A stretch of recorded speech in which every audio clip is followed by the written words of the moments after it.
As the day progresses, Albanese joins roundtables on critical minerals trade, later attending a closed-door meeting hosted by South Korean President Lee Jae-myung.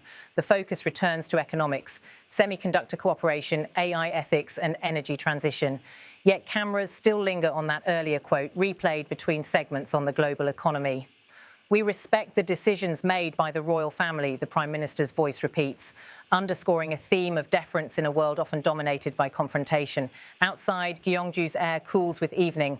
Lanterns illuminate the ancient Bulguksa temple complex as delegates disperse to dinners and bilateral sessions. The summit's contrast, high technology meeting ancient tradition, mirrors the juxtaposition within Albanese's words, a modern democratic leader recognising an age-old monarchy's right to self-governance. Back home, Australian broadcasters analyse the subtext. Political editors recall that in 1999, the country voted narrowly against becoming a republic, a referendum defeated by 45 to 55%. Since then, generational change has softened allegiances, but not yet rewritten the constitution. King Charles remains head of state, represented in Canberra by the Governor-General, whose powers are largely ceremonial but historically significant. Albanese's formulation, then, is not just courtesy, it's constitutional literacy delivered in plain English to an international audience. Diplomatic insiders also highlight tone.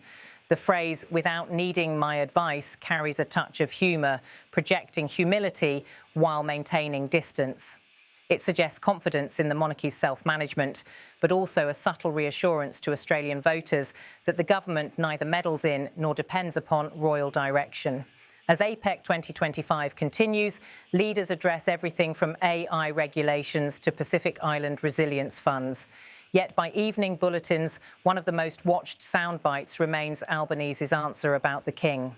Analysts attribute this to the enduring fascination with monarchy across Commonwealth publics, a cultural undercurrent that blends nostalgia, media spectacle, and questions of identity.